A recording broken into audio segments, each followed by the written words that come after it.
여러분 안녕하십니까? 평안하셨습니까? 오늘 예배를 시작하면서 주님의 보호하심과 주님의 놀라우신 은혜가 이곳에 가득하기를 소망합니다. 영상으로 드리든 이곳에 와서 예배 드리든 간에 주님의 인도하심을 따라 하나님을 만나는 귀한 예배가 되기를 소원합니다. 우리 다 같이 일어나서 연은 찬양 부르시면서 예배로 나아갑시다.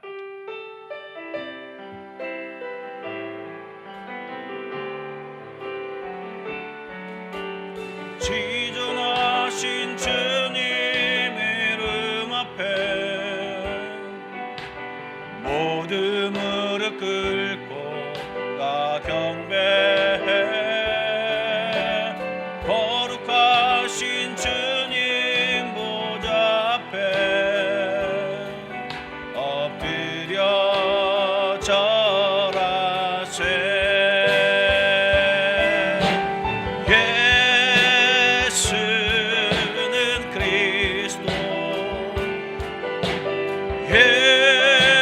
예수는 주 하나님의 영으로 경배드리리. 예수는 그리스도 예수는 그리스도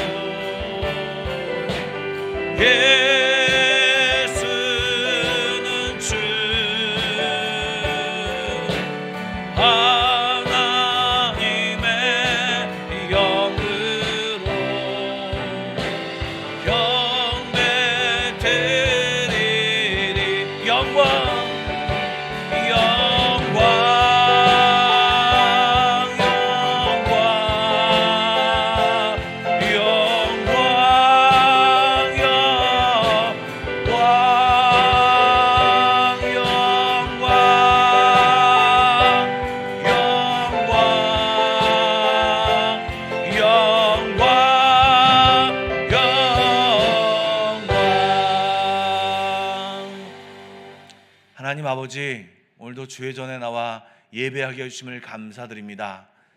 정말 어려운 상황이고 또 많은 사람들이 힘들어하는 이 시간에도 저희들 하나님을 기억해서 이 앞에 나와 있습니다. 하나님, 사람을 보지 않게 하시고 전능하신 하나님을 만나고 경험하는 이 예배가 되게 하여 주시옵소서. 주의 은혜를 받는 시간이 되게 하여 주옵소서. 습관적으로 오는 시간이 아니라 하나님의 은혜가 가득한 이 시간에 하나님을 만나며 하나님을 경험하는 이 시간이 되게 하여 주시옵소서. 살아계신 예수님의 이름으로 기도드립니다. 아멘. 우리 한 목소리로 신앙 고백하겠습니다. 나는 전능하신 아버지 하나님, 천지의 창조주를 믿습니다. 나는 그의 유일하신 아들 우리 주 예수 그리스도를 믿습니다. 그는 성녀로 잉태되어 동용녀 마리아에게서 나시고 본디오 빌라도에게 고난을 받아 십자가에 못 박혀 죽으시고 장사된 지 사흘 만에 죽은 자 가운데서 다시 살아나셨으며 하늘에 오르시어 전능하신 아버지 하나님 우편에 앉아 계시다가 거기로부터 살아있는 자와 죽은 자를 심판하러 오십니다. 나는 성령을 믿으며 거룩한 공교회와 성도의 교제와 죄를 용서받는 것과 몸의 부활과 영생을 믿습니다. 아멘. 우리 자리에 앉으셔서 저 앞에 경배와 찬양 올리도록 하겠습니다.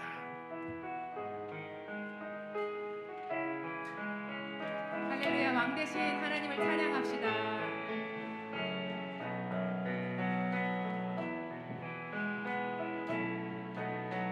왕이신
아멘. 이 시간 힘차게 박수 치면서 우리의 소망 되신 주님을 찬양하겠습니다.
시간 기도하기 원합니다. 여러분 이 한 주간 동안 들으셨던 내용 아시죠? 확진자가 나타나고 더 많은 사람들이 이 코로나를 어려워하고 있습니다. 여러분 어떤 마음이 드신지를 그 마음을 우리 주 앞에 고하십시오. 여러분이 기도하고 싶었던 것들 주 앞에 고하는 시간을 갖겠습니다. 우리 다 같이 마음을 모아서 주께 기도하겠습니다. 기도하겠습니다. 사랑의 하나님, 오늘도 주님 앞에 왔습니다. 주님 앞에 오는 것이 왜 이렇게 점점 어려워지는지요. 우리의 믿음을 시험하듯이 하나님 주님 앞에 오는 것이 점점 어려워지고 있습니다. 하나님, 그러나 우리의 마음이 변하지 않기를 원합니다. 우리의 마음이 흔들리지 않기 원합니다. 세상은 흔들리고 다른 것은 변하여고 우리 주님을 향한 우리의 마음은 흔들리지 않기를 원하고 주님 앞에 온전한 마음을 드리기 원하오니 이 또한 지나가려고 믿으며 주님의 뜻이 무엇인지를 발견하기를 원하며 주님 앞에 머무는 자 되게 하여 주시고, 하나님 더 주님 앞에 머물게 하여 주십시오. 더 주님 앞에 기도케 하여 주십시오. 더 주님 앞에 기도하게 하여 주셔서 하나님 마음을 아는 이 시간이 되게 하여 주십시오. 하나님을 경험하는 이 시간이 되게 하여 주십시오. 주의 뜻을 아는 자들이 되게 하여 주십시오. 하나님 도와주시고 인도하여 주시옵소서. 하나님 아버지, 예배 시간에 와서 기도하는 저희들에게 하나님 각자에게 세미한 음성을 들려주시고 주님의 음성을 듣는 이 예배 시간이 되게 하여 주시옵소서. 그렇게 하심을 찬양합니다. 하나님, 주님을 만나게 해 주십시오. 사람을 보고 만두가 돌아가는 시간이 아니라 주님을, 천지 만물을 창조하신 우리 주님을 만나는 시간이 되게 도와주십시오. 주의 말씀을 듣게 하여 주십시오. 주님을 아버지를 경험하는 시간이 되게 하여 주십시오. 아버지요, 아버지 소원합니다. 아버지, 우리 각 사람을 만나 주십시오. 아버지, 인도하여 주십시오.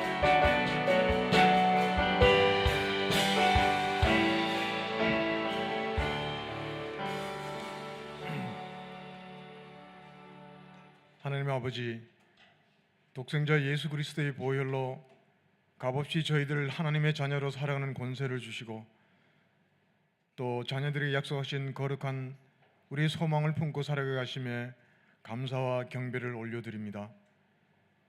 코로나 시대를 맞으며 모두가 긴장하며 힘들어하는 상황에 있지만 우리 안에 있는 주님으로 인하여 두려움과 긴장감과 어려움을 이겨나갈 수 있도록 인도해 주심에 감사를 드립니다.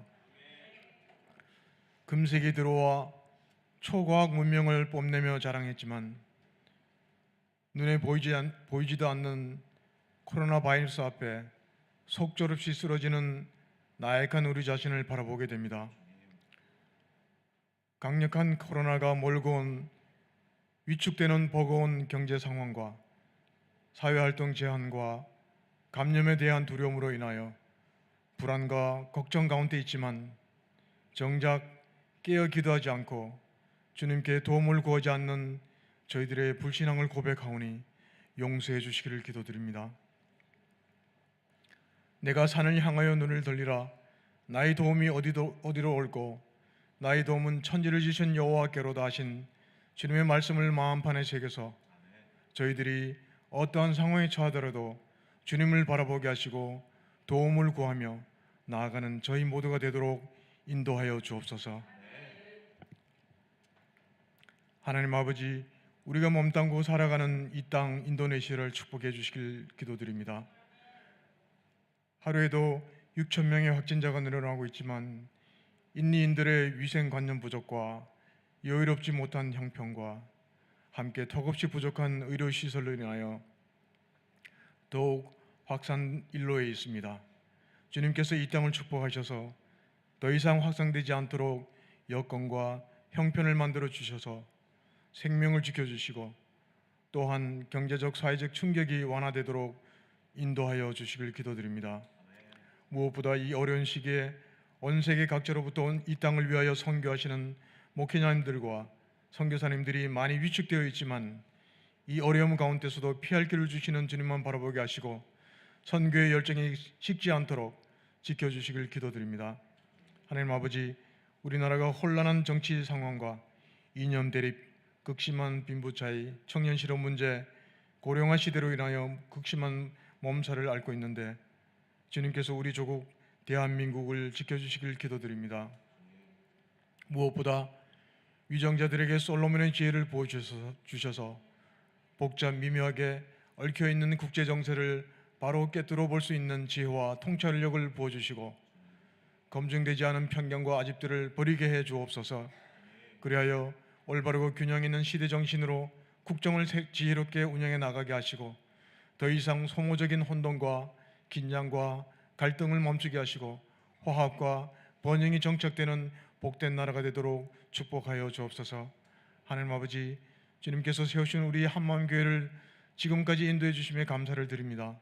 코로나 상황을 맞으면서 모이지 못하는 어려움도 있고 알로 재정적인 어려움도 당하고 있지만 이 모든 상황들을 주님께서 아시기에 해결해 주실 줄로 믿습니다. 또한 교회가 코로나로 인하여 모임에 제한이 있지만 위축되지 않도록 도와주시고 함께 모여 예배드리지 못하는 한마음 가족 성도님들이 어디에 있든지 어려움 가운데서도 좌절하지 않고 우리에게 도움 주시는 주님을 바라보며 이 모든 어려움을 잘 헤쳐나갈 수 있도록 인도해 주시길 기도드립니다. 하나님 아버지, 오늘 또 담임 목사님 축복하셔서 권능의 말씀을 선포하실 때 우리에게 은혜로 받는 좋은 마음 마티 되게 하시고 선포되는 그 말씀으로 인하여 우리의 생각과 사고와 각오가 한 주간을 더욱 주님과 동행하는 삶이 되도록 축복하여 주옵소서. 오늘도 주님께 올려드리는 이 예배를 주님께서 홀로 받아주시고 모든 말씀을 우리에게 힘주시는 우리 주 예수 그리스도 이름으로 기도드립니다. 아멘.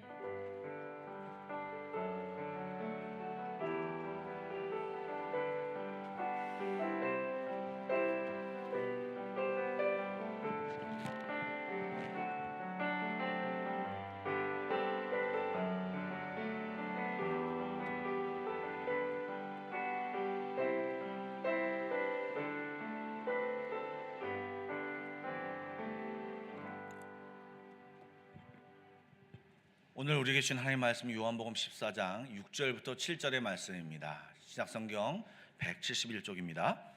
요한복음 14장 6절부터 7절입니다. 길지 않으니까요, 우리 한 목소리로 합독했으면 좋겠는데요. 요한복음 14장 6절부터 7절입니다. 우리 함께 읽겠습니다. 예수께서 이르시되 내가 곧 길이요 진리요 생명이니 나로 말미암지 않고는 아버지께로 올 자가 없느니라. 너희가 나를 알았더라면 내 아버지도 알았으리로다. 이제부터는 너희가 그를 알았고 또 보았느니라. 아멘. 오늘이 대강절 두 번째 주일입니다. 교회 온 지 얼마 안 되신 분들은 대강절이 뭔가 그러신 분도 계시겠지만, 대강절은 크리스마스를, 성탄절을 기준으로 해서 예수님을 기다리는 4주간을 말하는 것입니다. 오늘은 두 번째 주일인데요, 이 대강절이기 때문에 좀 예수님에 대한 설교를 해야겠다라는 생각을 몇 해 전부터 계속 했는데, 이제 오늘부터 이제 예수님에 대한 얘기를 좀 하려고 합니다. 특별히 두 가지 질문이라는 제목으로 여러분과 은혜를 나누려고 합니다. 두 가지 질문이 무엇일까요? 제가 각각 질문을 여러분한테 드릴 텐데, 이 질문에 여러분들이 마음속으로 답변하시면서 내가 이런 질문을 받으면 무엇이라고 답변할까라고 하는 그 질문을 여러분 마음속에 하시면서 이 말씀을 듣고 같이 생각하면 좋겠습니다. 첫 번째 질문은요, 바로 왜 예수님을 믿어야 할까요? 라고 하는 질문입니다. 여러분, 왜 예수님을 믿어야 할까요? 사실 저희가 그리스도인이기 때문에 오늘 요한복음 이 14장 6절 말씀, 특별히 6절 말씀 한번 보여주시죠. 이 6절 말씀을 딱 보면서 그렇지, 그렇게 생각이 되어지지만, 사실 이 말씀은요, 예수를 믿지 않은 사람들, 다른 종교를 가진 사람들은요 굉장히 배타적이고 또 이 다른 종교를 자체를 아예 부정하는, 그렇기 때문에 굉장히 불쾌하고 또 대적하는 그런 말이기도 합니다. 수많은 무신론자들이 또 타 종교인들이 이 말씀을 듣고 기독교의 오만이다, 독선이다, 그리고 고집이다 라고 비판하며 나옵니다. 한 인도의 철학자는요 1893년에 세계 종교회에서 이런 말을 했습니다. 우리 힌두교는 모든 종교를 진리로 받아들이며 다른 사람을 죄인이라고 부르지 않은 것이야말로 진짜 죄라고 말했습니다. 이것은 기독교를 겨냥하고 한 말이죠. 그리고 찰스 템플런이라고 하는 사람은요 이렇게 말했습니다. 그리스도인은 작은 소수에 지나지 않는다. 지구상에서 대략 5명 중 4명꼴로 그리스도인이 아닌 다른 신을 믿는 사람들이 있다. 이 땅에 살고 있는 사람이 그 당시에 500억 이상인데 300가지 넘는 신을 섬기고 있다. 정령 숭배자나 다른 부족 종교까지 합친다면 그 수가 3,000가지를 넘어설 것이다. 그런데 그리스도인만이 옳다고 믿어야 하는가라고 이렇게 얘기를 했습니다. 여러분 어떻게 생각하십니까? 이러한 생각들이, 이러한 어떤 비판하는 소식과 함께 요즘 들어 나타나는 이 다원주의적 생각, 너도 맞고 나도 맞다라고 하는 이런 생각들이 합쳐지면서 이러한 것은 비판이라고 하는, 이제 비판을 하지 않고 이제 이런 말을 하면 어처구니 없는, 마치 조서를 하는 그런 말로 대응하고, 그리고 그렇게 치부하는 걸로 사람들이 얘기합니다. 어느 종교이든지 한 종교만 믿으면 되지 않는가? 다 신이 똑같지 않아? 그냥 착하게 살면 되지 굳이 종교를 가져야 되느냐? 이런 생각들을 하는 사람들이 점점 늘어나고 있습니다. 여러분 어떻게 생각하십니까? 그런데요, 이러한 생각들은요, 그 기초가 어디서 왔는지를 잘 생각해 보십시오. 바로 사람들의 합리적인 생각입니다. 왜 그럴까? 왜 너만 맞아야 되느냐라고 하는 이런 생각에서 기록됐기 때문에, 또한 요즘들의 다양한 생각들 가운데 이런 부분도 맞지 않느냐, 왜 당신만 맞느냐라고 하는 그런 생각이 합쳐져서 이러한 생각들이 나타나는 것입니다. 그런데요, 여러분 잘 생각해 보시면 진리라고 하는 것은, 이것이 정말 어느 곳에 가서도 변하지 않는 진리라고 하는 것은 원칙적으로 배타적입니다. 이게 맞다면 다른 것은 틀린 것입니다. 여러분 혹시 그거 아십니까? 방금 전에 말한 인도 인도 사람이 자기네들은 다 종교를 받아들인다라고 얘기하시죠. 여러분 한번 인도에 한번 가보십시오. 사우디아라비아나 이란을 가보십시오. 타 종교를 믿거나 얘기할 수 없습니다. 이 나라도 마찬가지지 않습니까? 공개적으로 전도하지 할 수 없지 않습니까? 믿는 순간 죽음이고요, 믿는 순간 직장을 쫓겨나고 정상적인 생활할 수 없는 것이 바로 그들의 나라입니다. 다 모든 종교를 초용한다고 하는 그들의 나라의 입장에서 오히려 기독교를 추앙하는 나라들이 오히려 다른 종교들을 오히려 더 같이 놔두고 있는 것입니다. 왜요? 자신의 종교가 맞기에 다른 종교는 틀리다라고 하는 정도, 이런 생각이 아니라 함께하는 것조차 인정하지 못하겠다라고 하는 반증입니다. 말로는 얼마든지 이야기할 수 있지만 그들의 실상, 그것이 자기가 믿는 것이 진리라고 믿는 순간 그것은 배타적일 수밖에 없는 것입니다. 오늘 말씀은요, 이 6절 말씀은 예수님이 제자들에게 직접 말씀하신 말씀입니다. 도마가 물었어요. 주님이 가는 길을 모르겠습니다 라고 물으니까 예수님이 그 말에 대답하면서, 정말 여러분들 이 말씀은 사실은 요한복음 3장 16절과 함께 우리가 암송해야 될 말이죠. 너무나도 유명한 말이죠. 그런 의미에서 한번 다 같이 한번 14장 6절 말씀을 다 같이 한번 읽겠습니다. 시작. 예수께서 이르시되 내가 곧 길이요 진리요 생명이니 나로 말미암지 않고는 아버지께로 올 자가 없느니라. 아멘. 예. 여러분 예수님께서 지금 명확히 말씀하신 것이 무엇입니까? 나로 말미암지 않고는 아버지께로, 하나님께로 갈 수 없다. 예수님만이 하나님께로 가는 유일한 길이다. 사실 우리 한글 성경에서는 그것이 명확히 나와 있지 않지만 영어 성경에는요, the way, 그냥 여러 길 중에 a way를 한 길, 그렇게 말하지 않고요, 하나밖에 없는 the way라고 말합니다. 그리고요, 여러 진리 중에 하나의 진리인 a truth가 아니라 the truth라고 말하면서 유일한 진리라고 말합니다. 또 여러 가지 주는 생명이 아니라 오직 유일한 생명이 예수님께로 온다라고 하는 것이 바로 이 말씀의 이야기인 것입니다. 즉 참된 구원을 위해서 하나님이 유일하게 허용하신 것이 바로 예수님을 통한 것이고, 예수님을 믿어야만 구원을 얻을 수 있다라고 하는 이 믿음의 대상을 하나님이 주신 유일한 존재가 바로 예수 그리스도라고 하는 것입니다. 그래서 사도행전 4장 12절 말씀에 보면 베드로 사도도 사내들인 공회 앞에 목숨을 걸고 외쳤던 말씀이 이 말씀입니다. 다른 이로서는 구원을 받을 수 없나니, 다른 사람의 이름으로는 구원을 받을 수 있는 이름을 주신 적이 없어요. 천하 사람 중에 구원을 받을 만한 다른 이름을 우리에게 주신 일이 없음이라고 확실히 베드로 사도는 선언하고 나옵니다. 여러분 하나님이 어느 순간에 예수님을 보내야겠다, 하나님의 순간적인 아이디어로 예수님을 이 땅에 보내신 것이 아닙니다. 사람이 죄를 짓고 처음 타락한 그 순간부터 하나님은요 그 예수님을 준비하셨어요. 왜요? 하나님을 부인하고 선악과를 따먹는 그 순간부터 우리에게 내려진 것이 뭐냐? 죽음입니다. 유사일에 죽음을 비껴나간 사람이 한 사람도 없어요. 수많은 종교 지도자들이 좋은 얘기를 하고 좋은 사상을 얘기하고 나름 괜찮은 삶을 살면서 여러 가지 좋은 글을 많이 쓰고 경전도 많이 썼겠죠. 그런데 여러분, 그들 모두는 다 죽었습니다. 사실 죽음은 어떤 것을 의미하는 줄 아십니까? 죽음은요 그냥 우리가 죽는 게 아니라 사실은요 이 죽음이라고 하는 것은요 하나님과의 관계 단절을 상징하는 것입니다.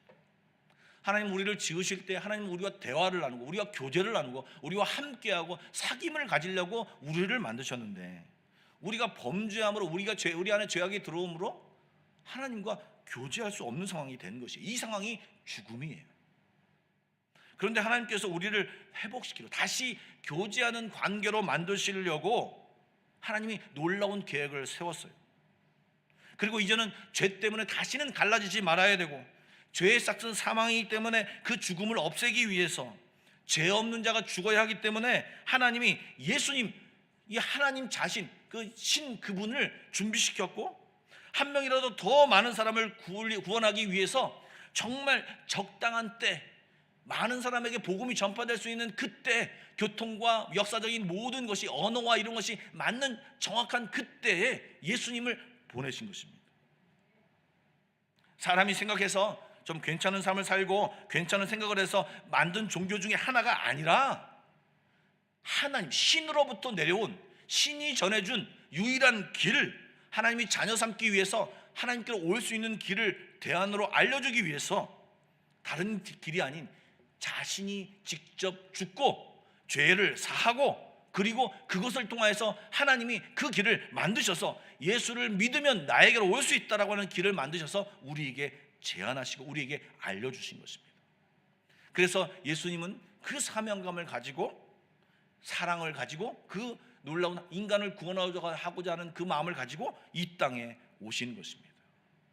창조주가, 신이 피조물이 되어서 이 땅에 오신 것입니다. 그리고 우리를 위해 죽으셨어요. 그런데 만약 그 예수님이 그냥 죽기만 했다면 사실 예수님 한 말이 사실인지 제자들이 미화시켰는지 알 수가 없습니다. 예수님이 비록 공생애 동안에 내가 하나님이야, 내가 하나님과 나는 하나다, 하나님이 일하시니까 나도 일한다, 내가 곧 길이요 진리요 생명이 나로 말미암은 자는 아버지께로 올 자가 없다, 이런 말씀을 하셨지만, 예수님이 그냥 십자가에 돌아가서 죽었다면, 아무 일도 일어나지 않았다면 그걸 예수님이 말한 게 누가 알겠습니까? 제자들이 지어낸 줄 그렇게 신고할 수 있지 않습니까? 그리고 그냥 죽었다면 그 예수님조차도 죽음이라고 하는 것을 극복하지 못하는 그냥 사람 중에 하나라고 생각할 수밖에 없습니다. 그런데 이분이 하나님이라고 하는 것을, 또한 우리도 다시 주님과 관계가 잘 되어서 영원한 삶을 살 수 있다는 것을 알리기 위해서 하나님은 예수님을 부활시키신 것입니다. 그 부활하신 것입니다. 불신자들은 이야기합니다. 아니, 성경에 나오는 거지, 그 제자들이 예수님 부활했다는 것을 어떻게 믿느냐, 제자들이 소문낸 거 아니냐, 이렇게 사람들이 이야기합니다. 그런데 여러분, 이 예수님이 부활하셨다는 하는 객관적인 증거가 여러 가지가 있는데요, 가장 확실한 증거가 제자들입니다. 왜 제자들인 줄 아십니까? 예수님이 잡혀가서 십자가에 죽을 때 제자들은 다 도망갔어요. 그렇죠? 다 도망갔는데요, 불과 50일, 49일 만에 이 사람들이요, 사람들 앞에 나가서 예수는 그리스도라고, 예수님이 부활했다라고 외쳤어요. 그리고 그 사람들은요 어떻게 죽었는지 아십니까? 12명의 제자 중에 한 명이 가룟 유다죠. 그리고 이 가룟 유다를 제외한 요한은요, 이제 나중에 예수님이 마리아를 부탁했기 때문에 마리아를 모시고 있다가 결국 밤모섬에 귀향해서 살다가 자연사합니다. 그런데요, 나머지 10명은요 세계 각지에 돌아다니면서 복음을 전하다가 예수님처럼 십자가에 못 박혀 죽고, 나는 예수님과 똑같이 십자가에 못 박혀 죽지 못하겠다, 그래서 거꾸로 죽고, 또 어떤 사람은 창에 맞아 죽고, 어떤 사람은 화살에 맞아 죽고, 칼에 찔러 죽고, 이렇게 죽어나갔어요. 오늘 이 질문은, 예수님이 가는 길을 모르겠습니다, 이 예수님의 14장 6절 말씀을 말하게 한 이 도마는요 어떻게 죽었습니까? 인도에 가서 말하다가 칼로 찔러 죽었습니다. 전도하다가 복음 전하다가 창에 찔러 죽였습니다. 여러분, 예수님의 부활이 거짓말이라면, 그것이 꾸며낸 얘기라면, 어떤 사람이 자기 신념으로 예수님 믿으라고 오만대 정말 핍박을 당하면서 그것을 쫓아다니면서 얘기하고, 그리고 죽음을 당하시면까지 그 복음을 전하겠습니다. 이것이 확실하지 않으면, 내가 본 예수님이 살아나지 않았다면 어떻게 그것을 확실하게 전하겠습니까? 이 제자의 모습만 봐도 이 예수님의 부활은 사실인 것입니다. 180도로 변해서 부활을 전하고 예수님을 전하고 하나님을 전하고 그렇게 전했습니다. 그리고 그것은 끝입니까? 그것으로 끝났으면 또 모르겠습니다. 그 이후에 수많은 사람들이, 여러분 좀 이따 더 얘기하겠지만, 예수 믿는 것이 그냥 예수 믿으면 천국 가는 것, 그것만으로 생각하시면 오해입니다. 여러분, 아까 말씀드린 대로 예수를 믿으면 우리는 하나님과 관계가 회복됩니다. 이 관계를 통하여서 하나님의 놀라운 은혜를 체험할 수 있게 됩니다.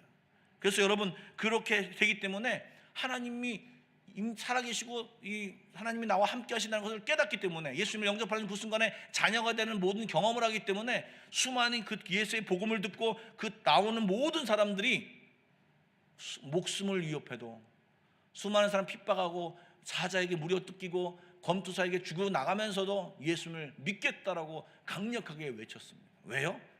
그냥 신념으로만 그것이 가능했을까요? 그렇지 않습니다. 그리스도인의 삶의 역사를 추적해 보면요, 그 과정은요 피의 행렬이었습니다.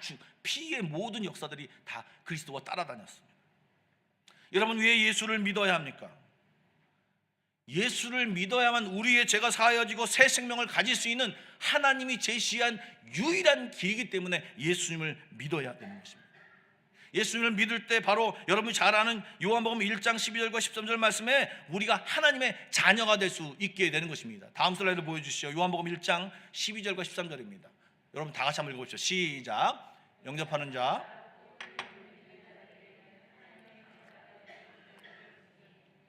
혈통으로나 육정으로나 사람의 뜻으로 나지 아니하고 그래서 난 자들이니라. 아멘. 여러분, 예수를 믿으면 하나님의 자녀가 되게 해주신다고 말씀해 주셨습니다. 그리고 예수를 믿으면 하나님께로부터 난 자들이다. 이것이 여러분들이 말하는 요한복음 3장에 나오는 거듭나는 사람들입니다. 하나님의 자녀가 되었단 말이 무슨 말입니까? 여러분 자녀와 무엇을 하십니까? 대화하고 같이 밥 먹고 교제하지 않습니까? 이게 식구지 않습니까? 마찬가지입니다. 성경은요, 왜 우리를 하나님이 구원하느냐 얘기할 때 요한일서 1장에 나오는 3절, 다음 슬라이드요. 예. 우리가 보고 들은 바를 너희에게 전하면 너희로 우리와, 여기 예수 믿는 사람과 사귐을 갖게 하려 함이니 우리의 사귐은 아버지 그의 아들 예수 그리스도와 더불어 누립니다. 즉 서로 성도 간의 사귐뿐만 아니라 하나님과 사귀기 위해서 그렇다. 그리고 요한계시록 3장 20절, 우리가 너무 잘 아는 말씀이죠. 볼지어다 내가 문 밖에 서서 문을 두드리더니 누구든지 내 음성을 듣고 문을 열면 내가 그에게로 들어가 그와 더불어 먹고 그는 나와 더불어 먹으리라. 여러분, 여기서 이제 앞에 말씀은 예수님을 영접하고 그런 얘기잖아요. 그런데 그것을 그렇게 하면 무엇을 얘기하냐면, 예수님이 우리 마음속에 들어와서 함께 먹겠다는 거예요. 먹는 거는요, 교제한다는 거예요. 함께 자녀로서, 아버지로서, 형제로서, 친구로서 살아간다는 것이에요. 더불어 먹으면서 식구가 되는 것이에요. 식구, 함께 밥을 먹는 사이가 된다고 하는 것입니다. 일반적으로 예수를 믿으면 천국 가기에 믿는다고 말을 합니다. 예, 맞는 말이죠. 그런데 그 결과가 무엇입니까? 그런데 그것은 사실 천국 가는 것은 결과입니다. 하나님과 관계가 회복됨으로, 자녀의 신분이 회복됨으로 이제 죽지 않고 영원히 살게 되고 그 영원한 생명을 가지고 천국으로 가게 되는 것입니다. 즉 예수를 믿으면 첫 번째 나타나는 결과가 무엇이냐? 하나님과 관계가 회복되는 거예요. 관계가 회복되는 것이 죽어서만 회복되는 것이 아니라 이 살아있을 때, right now, 지금 이 시간 하나님과 관계가 회복되어서 지금도 우리가 기도하고 우리가 간구하면 주님이 들을 수 있다는 것이에요. 그리고 문제를 상의하고 지도함을 받고 이 땅에서도 하나님의 복을 받고 하나님의 다스림을 받고 살 수 있다라고 하는 것입니다.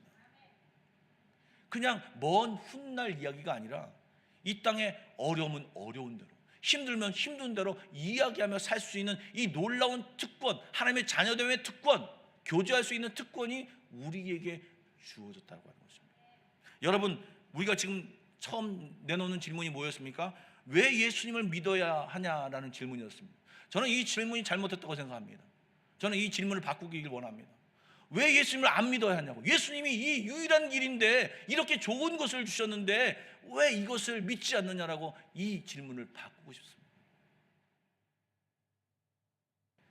이 질문의 답은 이렇습니다. 물론 앞으로 이제 다음 주도 이 비슷한 얘기를 할 거고요. 그런데요, 이 예수님을 왜 믿어야 되느냐라는 물음과 함께 동시에 따라오는 물음이 하나 더 있습니다. 여러분, 똑같이 물어보겠습니다. 왜 기독교인들은 예수 같은 삶을 살지 않는가요? 왜 기독교인들은 예수님처럼 살지 않는가요? 라고 하는 질문입니다. 제가 지난주에 한 분과 대화를 나눴습니다. 미국에서 오래 사셨던 분이시고 사업을 하셨던 분이십니다. 제가 목사인 줄 알면서도 그분이 이렇게 솔직한 말씀을 하시더라고요. 제가 사업할 때 상대방이 교인이라고 하면 조심스럽게 된답니다. 워낙 장로님들이나 집사님들한테 사기를 당해서 상대방이 교인이라고 하면 긴장을 한답니다. 조심한답니다. 얼마나 마음에 상처가 있었는지. 정말 그 말을 들으면서 저도 이제 웃으면서 답변하고, 예, 그렇죠, 뭐 그렇게 말씀드렸지만 굉장히 마음이 아팠습니다. 여러분, 이 한 분의 이야기일까요? 이야기가요? 아닙니다, 여러분. 우리가 잘 아는 인도 마하트마 간디를 잘 아시죠? 이 사람은 제가 알기로는 기독교인이 아니었습니다. 그러나 기독교에 대해서 굉장히 관심이 많았습니다. 그가 이렇게 말했습니다. 나는 그리스도는 좋아하지만 그리스도인은 싫다. 또 니체는요, 이렇게 얘기했습니다. 그리스도인이 좀 더 구원받은 자처럼 보인다면 나도 그들이 믿는 구원자를 믿을 것이다. 여러분, 예수를 믿는다고 하면서 우리 안에 예수님의 모습이 보이지 않고 예수님을 따라가는 제자로서의 삶이 보이지 않는다라고 하는 것입니다. 이것이 우리들도 인정하지만 예수를 믿지 않은 사람들이, 수많은 사람들이 너무나도 많이 얘기한다는 것입니다. 예수를 믿는다면 우리는 예수님의 말씀을 따라 살아야 합니다. 예수님처럼 살아야 합니다.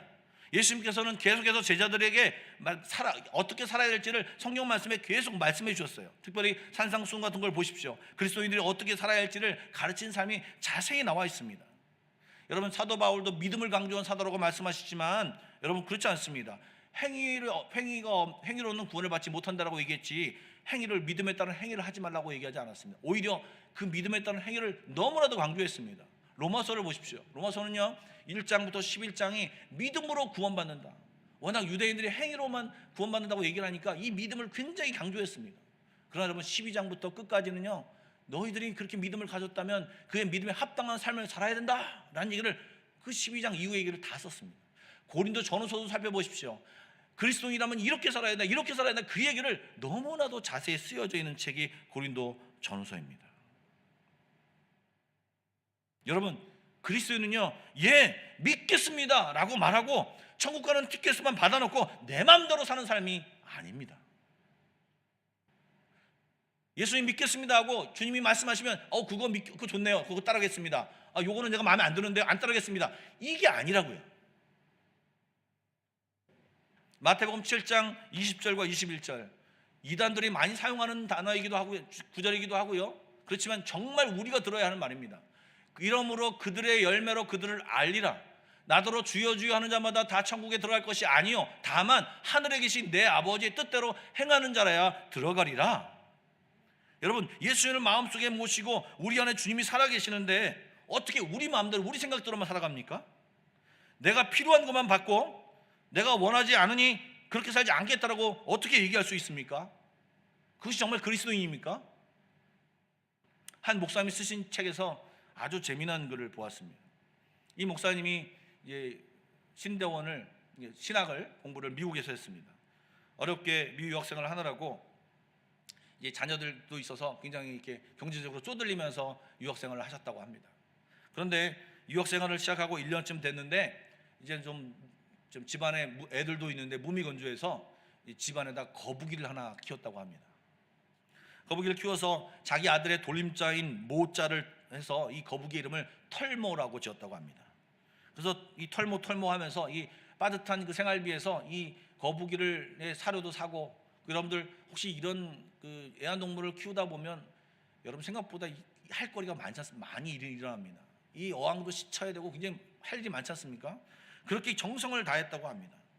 혹시 여러분 거북이를 키워보셨습니까? 무려 이 목사님은 이 거북이를 5년이나 키웠답니다. 그런데요, 늘 거북이에게 먹이를 주면 목을 이렇게 빼고 그 먹이를 진짜 잘 받아 먹는답니다. 그런데 그 먹이를 받자마자 돌 밑으로 들어가서 늘 숨어 있는 겁니다. 5년 내내요. 강아지처럼 와서 막 반기거나 그런 것은 전혀 없고, 주인을 알아본다 이건 전혀 없고, 그냥 먹이만 먹을 때만 이렇게 나와가지고 먹이 줄 때만 와서 아그작아그작 먹기만 하고요. 그리고 또 좀 다가가면 고기를 쏙 집어넣고 들어가 있고, 이런 행동을 반복했다 합니다. 5년 동안이요. 5년이 지나서 이제 한국으로 되돌아가야 돼서 이 거북이를 어떻게 처리할까 이제 갈등을 했죠. 그래서 자기가 다니는 신학교에 연못이 있는데 그 연못에 놔줘야겠다 생각을 하고, 그 아침에도 이 거북이에게 잔뜩 그냥 그 먹이를 왕창 주고, 마지막 헤어지니까 많이 먹어라, 잘 먹더래요. 그리고 그 거북이를 들어서 그 연못에다가 쫙 이렇게 놔뒀더래요. 근데 한 번도 뒤돌아보지 않고 뭐 좀 왔다 갔다 이렇게 좀 아쉬운 마음을 갖지는 않고 그냥 쉥 하고 없어지더래요. 그 모습을 바라보면서 이 목사님이 결심했대요. 내가 다시는 이 애완동물 이런 곳에 이렇게 뒤돌아보지 않는 이런 파충류 이런 것에 내가 정을 주지 않으리라, 이런 결심을 딱 했다고 합니다. 그런데 이런 속으로 그런 섭섭함을 가지고 딱 뒤돌아서는데 갑자기 이 뒷목이 서늘해지는 느낌이 들더래요. 이 목사님이시잖아요. 나는 과연 하나님 앞에서 이 거북이와 같은 태도로 살지 않았을까? 하나님과의 관계 속에서 복 달라, 고개 내밀고 밥 먹듯이 맨날 달라고 하다가 그분이 무슨 생각을 하면 쏙 들어가서 가만히 있다가, 아니면 저 돌 밑에 들어가서 숨어 있다가, 또 내가 필요하면, 내가 배고프면, 내가 뭐가 부족하면 나와서 뭘 주지 않을까 어슬렁거리고, 또 먹을 거 주면 또 받아먹고, 마치 복 안 주면 이별할 준비를 하는 사람처럼 하나님과의 관계도 내가 그렇게 살고 있지 않나. 이제 가야 되니까 복 없으니, 이제 저 사람은 볼 것 없으니까 그냥 놓으면 쌩 하고 달아나듯이, 이제 하나님이 나에게 복을 안 주시면 난 하나님과 빠이, 이런 사람이 진짜 그리스도인입니까? 여러분, 주님을 내 마음속에 모시면 티가 납니다. 우리 마음 가운데 어떤 사람을 사랑하는 마음만 가져도 티가 납니다. 주님의 사랑을 알고 깨달으면 달라지게 되어 있습니다. 절대 거북이 같지 않습니다. 예수를 믿으면 성령님이 우리 안에 오셔서 말씀대로 살도록 도와주시고 함께 하십니다. 우리 안에 거짓말투성이고, 남을 속이고, 남을 압제하고, 착취하고, 사기치고, 남의 것을 빼앗고, 그리고 내가 잘 되면 이상한 것이죠. 하나님이 없는 것이죠. 여러분, 혹시 여러분 삶 가운데 그런 사람이 계시면요, 여러분 이제 곤두박질 칠 마지막 순간이라고 생각하십시오. 그리고 그 사람을 유심히 살펴보십시오. 여러분, 하나님은요, 예수를 믿지 않아도요, 힘든 사람의 기도를 들어주세요. 그것을 주목하시는 분이세요. 여러분, 아직까지 읽지 않았던 한 구절이 있습니다. 14장 7절 말씀입니다. 14장 7절 없나요? 네, 다 같이 한번 읽어보겠습니다. 시작. 너희가 나를 알았더라면 내 아버지도 알았으리로다. 이제부터는 너희가 그를 알았고 또 보았느니라. 여러분, 이 말이 무엇입니까? 예수님은 하나님과 교제하는 분이세요. 그분과 함께하는 분이십니다. 그러기에 예수님을 알면 하나님을 알게 됩니다. 예수님을 알면 하나님을 보게 된다고 하는 말입니다. 왜요? 예수님 안에 하나님의 말씀이 있고, 예수님 안에 하나님의 사랑이 있고, 예수님 안에 하나님의 은혜가 있기 때문에 예수님을 보면 하나님을 본 것이고 하나님을 알게 되는 것입니다. 우리 안에 예수님이 있으면, 우리 안에 예수의 사랑이 있으면, 예수의 은혜가 있으면, 다른 사람이 우리를 보면 예수님을 보게 되고 예수님처럼 예수님의 마음을 알게 되는 것이 당연지사입니다. 그런데 우리 안에 그런 모습을 찾아볼 수 없다면 여러분, 생각해 봐야 하는 것입니다. 좀 전에 제가 기독교가 배타적이라고 말씀을 드렸습니다. 세상 사람들이 하는 이야기입니다. 예, 말씀드린 대로 진리는 배타적입니다. 독보적입니다. 그런데요, 처음 예수님이 그 진리, 하나님의 말씀을 전하러 오셨을 때의 모습을 한번 아십니까? 빌립보서 2장에 나와 있는 말씀이죠. 예수님은요, 하나님과 본체셨어요. 그런데요, 낮아지셨어요. 겸손히 종의 형체를 가지고 사람들과 같이 대화를 나누셨어요. 그리고 정말 하나님 말씀에 자기를 낮추시고, 나는 못하겠습니다라고, 나도 똑같은 하나님인데 왜 당신의 말을 들어야 합니까? 라고 이런 말씀 한마디도 안 하셨어요. 하나님의 뜻을 이루기 위해서 끝까지 수치를 당하면서 모욕을 당하시면서까지 십자가에 죽으셨어요. 즉 복음이 선포될 때 예수님은 겸손과 사랑과 은혜가 있어서 그대로 모습을 보여주었습니다. 즉 우리는요, 복음을 전할 때도 그냥 꼿꼿한 마음으로 예수 안 믿으면 안 돼, 그렇게 전해서는 안 돼요. 우리 마음과 그 말 가운데는 주의 사랑과 주의 겸손과 주의 마음이 담겨져 있는 그 말을 전해야 되는 것입니다. 이탈리아 작가 지오바니 파피니라고 하는 사람이 있습니다. 이 사람은 철저한 무신론자였습니다. 그런데 어느 날 무서운 병이 걸렸습니다. 그런데 이 소식을 들은 어떤 사람이 독실한 크리스찬인 그의 어머니에게, 아들에게 인육을, 사람의 살을 먹으면 그 아들의 병이 고칠 수 있다라는 것을 얘기해 줬다고 합니다. 어머니는요, 그 얘기를 듣고 나서 자기 허벅지의 살을 차로 째가지고요, 그것을 요리해서 자기 아들에게 먹입니다. 그런데 신기하게 그 아들이 그것을 먹고 병이 호전되었습니다. 그래서 아들이 얘기합니다. 내가 다시 한 번만 어머니 다시 한 번만 그 고기를 먹게 해주세요라고 이야기했답니다. 또 어머니는요, 다시 허벅지에서 또 살을 베기 시작합니다. 그런데요, 잘못 동맥을 건드려서 이제 완전히 난장판이 되면서 실신을 하게 됩니다. 외쳐서 돌아온 아들이 집안에 들어오면서 그 충격적인 장면을 보게 됩니다. 그 장면을 보면서 어머니, 지난번에 먹은 고기가 어머니 살이었군요. 내가 먹은 그 고기가 어머니 살이었군요. 라고 하면서 절규하면서 막 울부짖었어요. 그때 잠깐 이 어머니가 정신이 돌아옵니다. 그러면서 이렇게 당부합니다. 나는 죄 많은 몸으로 너를 구했지만 예수님은 죄 없는 몸으로 우리를 위해서 살이 찢기시고 피를 흘리셨단다.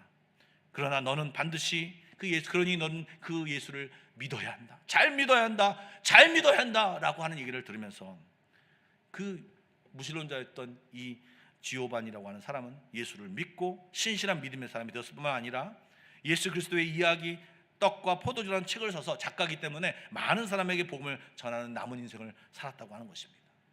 여러분, 복음 자체에도 위력이 있습니다. 하나님의 복음, 놀라운 예수 믿고 구원받고 그런 복음 자체도 위력이 있지만 하나님과 똑같은 예수님도 사람들을 구원코자 내려왔을 때 하나님의 마음을 아시고 그 사랑을 아시고 똑같이 그 낮은 몸으로 이 몸을 낮춰서 사람들에게 전해주려고 노력했고, 자기의 권력, 권위와 자기의 모든 것을 내려놓고 그들에게 이 복음을 잘 전해주고자 낮은 마음으로 나아갔던 것입니다. 다른 사람에게 나 구원받았어, 너 구원 못 받았지, 나 기독교 믿어, 너 기독교 안 믿지, 너는 이제 지옥 가, 너에게는 구원이 없어, 이렇게 거만하고 이런 마음으로 예수님은 복음을 전하지 않으셨어요. 오히려 죽기까지 자기를 몰라가는 사람, 모르면서 막 죽이라고 환호하는 그 사람들에게 예수님은요, 저들이 죄를 모르고 있습니다 라고 얘기하면서 그들을 축복하면서 죽으셨어요. 그러면서 하나님의 뜻을 끝까지 복종하셨는 거죠. 그런데 우리는 어떻습니까? 우리를 향하신 하나님의 뜻이 무엇인지도 아십니까? 여러분, 혹시 하나님이 나에게 향하신, 나를 향하신 하나님의 뜻이 무엇인 줄 아십니까? 혹시 하나님 앞에 받을 거는 악착같이 받으시면서 우리 안에 있어야 할 하나님의 말씀, 하나님의 은혜, 하나님의 사랑, 아니 예수님은 없는 사람이, 아니 그 없으려고 하는 사람이 우리 안에 너무 많다고 하는 것입니다. 여러분, 주님 없는 자처럼 살지 마십시오. 주님을 욕되게 하는 일에서 돌아서야 합니다. 주님이 우리에게 원하시는 것이 무엇인지, 우리 인생 사는 살 동안에 무엇을 원하시는지 묻고 알고 그대로 살아가면서 하나님께 영광 돌리는 삶을 살아야 되지 않을까요? 성탄절이 다가오고 있습니다. 내가 예수님을 주님 안에 영접하고 계셨는지, 영접하고 있는지를 다시 한번 점검해 봐야 합니다. 그분의 말씀이 내 안에 있는지 한번 점검해 봐야 합니다. 그분의 말씀이 내 삶 가운데 실천되고 있는지 점검해 봐야 합니다. 나로 인해서 다른 사람이 행복한지 점검해 봐야 합니다. 나로 인해서 다른 사람이 힘들어하고 있지 않나요? 나로 인해서 복음이 전해지고 있나요? 아니면 복음을 막고 있나요? 내 말에 다른 사람의 부족함을 감싸주고 넘어진 사람을 일으키고 있나요? 아니면 내 말 한마디에 다른 사람을 넘어뜨리고 힘들게 하고 그냥 어렵게 하고 있나요? 여러분, 예수님이라면 어떻게 하실까? 어려운 순간에서, 결정하기 힘든 순간에서 예수님이라면 어떻게 하실까? 좀 곰곰이 생각해 보시면서 주 앞에 여러분의 삶을 온전히 드리기를 간절히 원합니다. 이 시간 조금 잘 모르는 찬양을 하나 할 건데요, 저도 굉장히 오랜만에 불러서 이 찬양을 얼마나 잘 부를지 모르겠습니다. 찬송가 535장인데요 이 찬양을 부르시면서 잘 모르신 분들은 가사를 읽으면서 따라 보시고, 가사를 읽으신 다음에 우리 좀 기도로, 좀 개인 기도로 나아가도록 하겠습니다. 주 예수 대문 밖에 기다려 섰으나 단단히 잠가두니 못 들어오시네. 나 주를 믿노라고 그 이름 부르나 문 밖에 세워두니 참 나의 수치라. 문 두드리는 손을 못 박힌 손이요 또 가시 멸류관은 그 이마 둘렸네.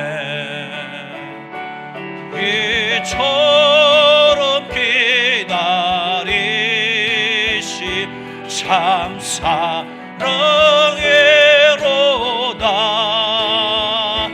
문 굳게 닫아두니 한없는 내 죄라. 주 예수 반복하게 권하는 말씀이 내 죄로 죽은 나를 너 박대하소냐. 나 죄를 회개하고 고문을 엽니다. 드셔서 자정하사 떠나지 마소서. 이 시간 기도하며 나가기 원합니다. 말씀을 들으며 각자에게 무슨 말씀을 하십니까? 그 말씀에 반응하며 기도하길 원합니다. 한 가지만 말씀을 드리며 기도하며 나가길 원합니다. 오늘 아침에 제가 기도하는데요, 하나님, 코로나가 힘들어져서 성도가 얼마나 많이 올까 모르겠습니다. 그때 하나님이 제 마음속에 말씀하시기는, 고 목사, 그렇게 코로나에게는 즉각 반응하면서 왜 내 말에는 그렇게 반응하지 않니? 왜 내 말에는 그렇게 신경 쓰지 않니? 라고 하는 주님의 책망이 들렸습니다. 살아계신 여러분, 오늘 주님의 부르심에 반응해야 됩니다. 주님은 말씀하십니다. 네 안에 정말 예수 그리스도가 있니? 예수 그리스도가 있다면 정말 너의 삶이 맞니? 그 사랑을, 그 은혜를 경험한 사람이 맞니? 주님이 물으십니다.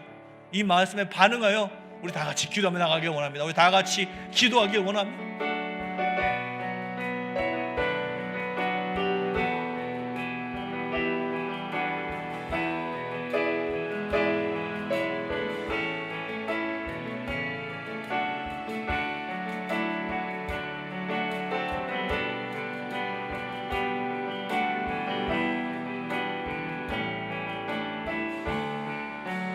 하나님,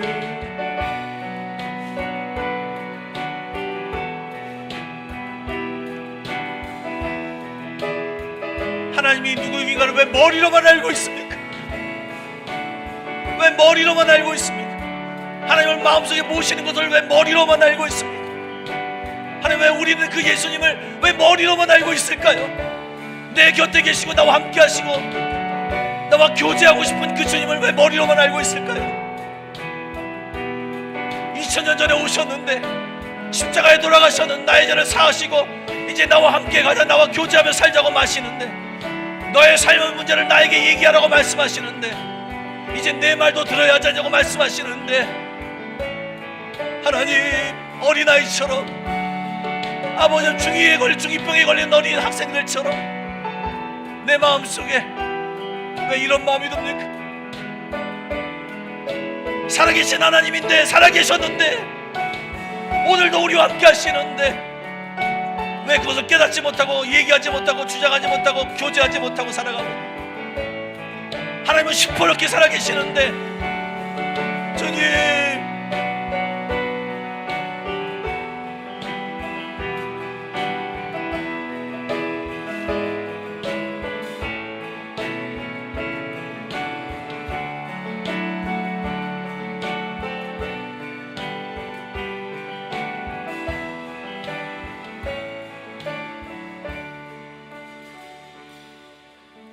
하나님, 머리로만 아는 신앙을 내려놓게 하여 주시고 우리를 영접하시고 우리를 사랑하시고 우리를 위해 죽으러 오신 그 예수님의 사랑을 우리가 알고 깨닫고 받아들이며 그 아들, 딸로 살아가고 있는데, 우리는 하나님이 주신 예수님의 그 자리에 목숨을 얻었는데, 하나님, 우리는 왜 바보같이 살고 있습니까? 거북이처럼 살고 있습니까? 주님과 교제하며 살게 하여 주시고 주님과 얘기하며 살게 하여 주시고 정말 하나님의 아들, 딸다운 삶을 살게 하여 주시옵소서. 받아먹는 것만 받아먹지 않게 하여 주시고 내 안에 예수님이 뭐라고 말씀하시니를 깨달으며 알고 살아갈 수 있도록 인도하여 주옵소서. 이 세상이 어렵고 힘들지만 하나님, 주님은 이 세상보다 크십니다. 두려워하지 않게 하여 주시고 하나님을 경외하는 마음으로 하나님을 부르짖으며 나아가는 저들 되게 하여 주시옵소서. 생활이 어렵습니까? 삶이 어렵습니까? 아버지, 코로나가 두렵습니까? 하나님, 주님 앞에 내어놓게 하여 주시고 기도하며 부르짖으며 담대함으로 살아가게 하여 주시고 그 코로나를 명하여 멈추라, 바람아 멈추라, 파도야 멈추라 말하게 하여 주시고 하나님, 예수님 주신 그 믿음으로 사는 사람을 배우게 하여 주십시오. 처음부터 어렵습니까? 하나님, 조그만 것부터 주님을 부르며 살아가는 법을 배우게 하여 주시고 이 시대에 믿음으로 사는 법을 배우게 하여 주시옵소서. 그렇게 하시는 찬양합니다. 예수님의 이름으로 기도드립니다. 아멘.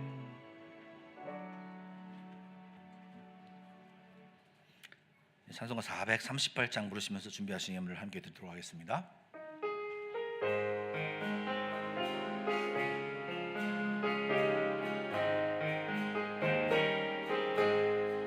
내 영혼이 은총 입어 중한 죄짐 벗고 보니 슬픔 많은 이 세상도 천국으로 화하도다. 할렐루야 찬양하세. 내 모든 죄 사함받고 주 예수와 동행하니 그 어디나 하늘나라. 주의 얼굴 뵙기 전에 멀리 뵈던 하늘나라 내 마음속에 이루어지니 날로 날로 가깝도다. 할렐루야 찬양하세.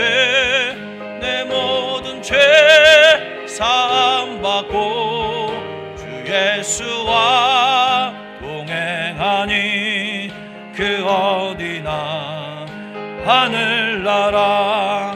높은 산이 거친 들이 조막이나 궁궐이나 내 주 예수 오신 곳이 그 어디나 하늘나라 할렐루야 찬양하세 내 모든 죄 사함받고 주 예수와 동행하니 그 어디나 하늘나라.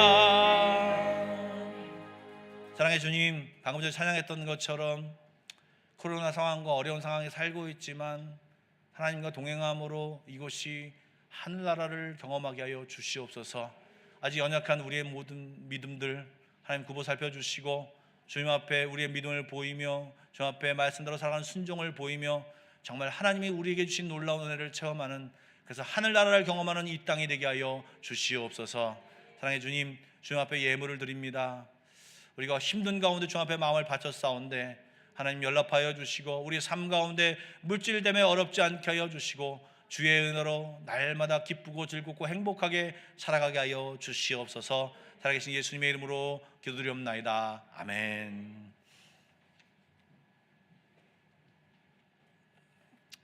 예, 이번 주에 여러 가지 카톡이 돌고 막 그래서 사실 금요일 날 토요일 날 엄청 갈등했습니다. 과연 다른 교회는 어떻게 하는지, 또 어렵다고 하는데 또 이 자카르타 슬라탄에 확진자가 나타났다고 하는데 어떻게 합니까? 라고 하는 생각을 하다가 이제 어쨌든 최소한의 조치를 취하겠다고 생각을 해서 여러분 오늘은 식사를 제공하지 않습니다. 그래서 가실 때 또 섭섭하니까 김밥을 준비했습니다. 그래서 김밥을 가져가셔서 드시고 오늘은 되도록이면 이렇게 남아 있으셔서 교제하거나 그러지 않았으면 좋겠고요. 좀 당분간 개인적으로도 좀 조심하셔서 이런 것들이 나도 그렇지만 다른 사람에게 누가 되지 않도록 우리가 서로 조심하는 그런 시간이 되었으면 좋겠습니다. 우리 수정된 그 예배 기도와 예배 위원들을 보시고 참여해 주시기를 좀 바라고요. 지금 이제 사실은 지난주와 이번 주에 굉장히 장로님들과 권사님들이 있는 권사님들이 이렇게 모여서 회의를 많이 하고 있습니다. 왜냐하면 너무나도 헌금이 이제 사람들이 오시는 분들이 적고 또 인터넷으로 참여하는 것이 이제 힘들다 보니까 재정이 많이 어려워진 가운데 있습니다. 여러분들 기도하시면서 또 이렇게 헌금을 많이 이렇게 참여해 주시면 좋을 것 같습니다. 예, 아울러 또 우리 이 코로나를 위해서 이 시간에 좀 요 기간에 마음을 다해서 하나님 이 코로나를 빨리 멈춰 주십시오. 그리고 어려워하고 힘들어하는 많은 사람들이 있습니다. 하나님 앞에 기도로 올리며 나아가는 저희 모두가 되기를 간절히 바랍니다. 우리 좌우 옆 사람과 함께 이렇게 기도해가면 좋겠습니다. 그리스도인다운 삶을 삽시다.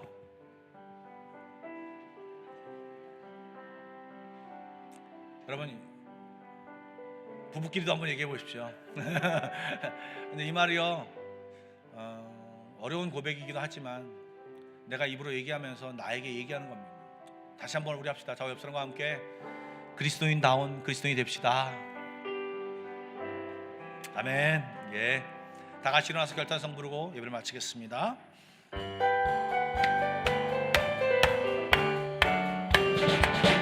내가 매일 기쁘게 순례의 길 행함 주의 팔이 나를 안보함이요 내가 주의 금복을 받는 참된 비결 주의 영이 함께함이라 성령이 계시네 할렐루야 함께하시네 좁은 길을 걸으며 만나 기뻐하는 것 주의 영이 함께함이 성령이 계시네 성령이 계시네 할렐루야 함께하시네 성령이 계시네 할렐루야 함께하시네 좁은 길을 걸으며 만나 기뻐하는 것 주의 영이 함께함이라.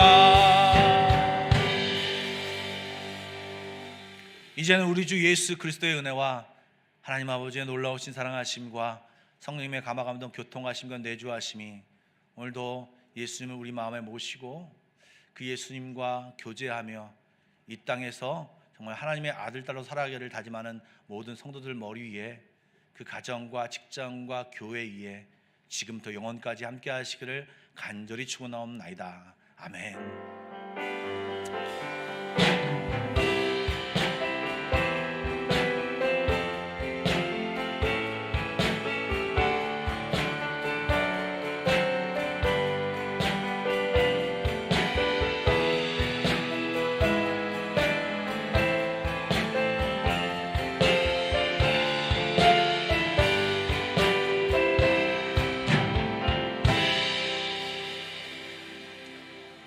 예배를 마쳤습니다. 한 주간 동안 우리가 사는 날 동안 주의 보호하심이 우리와 함께 하시길 간절히 소원합니다. 아멘.